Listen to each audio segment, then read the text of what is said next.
Brawl in Cell Block 99 came out a few years ago. Before I get into the review, I should point out that this film is not for the faint of heart. It's very dark, it has graphic violence, and a very depressing tone. So if you don't like any of that stuff, I would not recommend this movie. Otherwise, stick around for the review.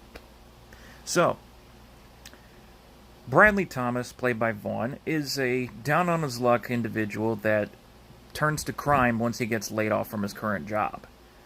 And when a deal goes wrong, he ends up in prison. And from there, everything spirals into a world of negativity. Despite the fact that he wants to do good for his family, he does his best to be well behaved, but circumstances point him in another direction.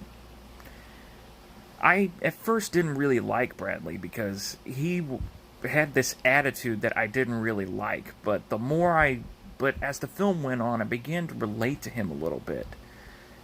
Because there have been times when I've had some downward spirals, but not to the point where I end up in jail and whatnot. It's, ugh.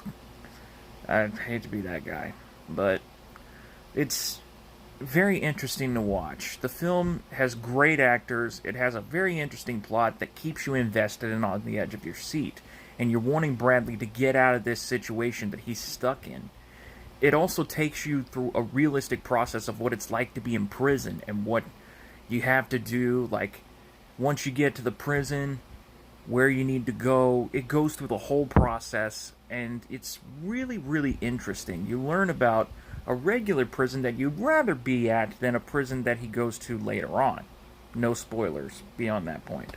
So, it's really interesting how this film goes from point A to point B to point C, and it just takes you into a world of intrigue and betrayal and just bad luck. It's a bad luck story, that's what I can say. So, if you like a movie that has intense drama and if you like crime movies, I would definitely give it a watch. I would give this film, for the crime fan, a 4 out of 5. Really intriguing story, but not for the faint-hearted.